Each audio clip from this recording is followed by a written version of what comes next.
I heard that Pope John Paul II has made it one step closer to being a saint, because some nun says her cancer is now in remission after praying to him, so that pushed him to the front of the line.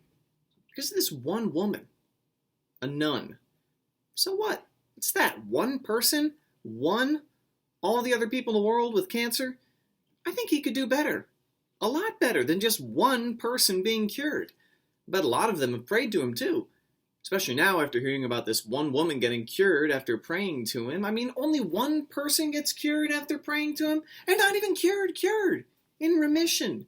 And how often does that happen? I know a lot of people whose cancer's gone into remission. It's not that remote a possibility. And a lot of them probably didn't even pray to Pope John Paul II to intercede for them before the throne of God. That's a miracle? One person in remission? That's not a really good batting average. I'd say that if that nun had had a lung removed and it grew back on its own, healthier than ever, that's what I'd call a miracle. Or an entire kidney. Or a whole liver. Or a leg where the night before there'd only been a stump, but in the morning there's an entire leg. Why not make a real big splash if you're going to cure someone? It seems to me that Pope John Paul II isn't thinking large enough. But then why should he, if causing just one person to go into remission gets him this kind of attention? Except, from what I've read and heard about remission, it can go into reverse at any time. And like I say, what's the big deal? It's one person. Why not make it everybody who prayed to him or to God to be healed? Now that's what I'd call a miracle. But no, just her, and a nun at that. An inside job, you might say. One for the home team. How I see it is if suddenly a whole hospital ward, the ICU say, was healed after praying to him, then I'd say, yes, make that person a saint. But one person? Shit. I could lay my hands on someone and maybe cure them. You think I'd get to be on the short list of sainthood?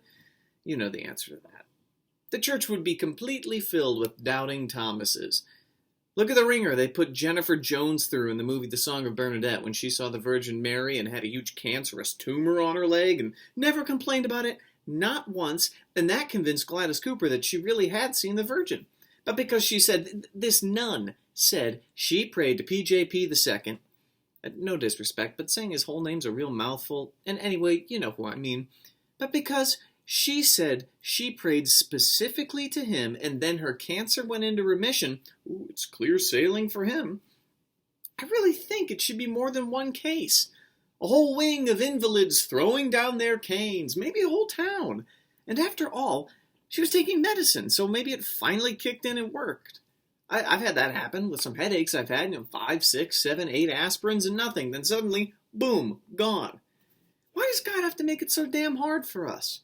Living is already difficult enough as it is, and mostly disappointing and frustrating.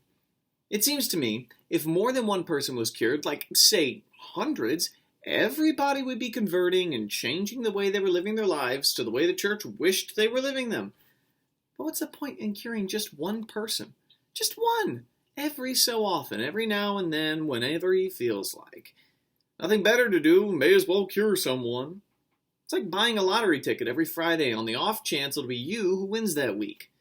Shouldn't God offer better odds to us than the state lottery does? Especially if you've been going to church and being a good person and praying all the time.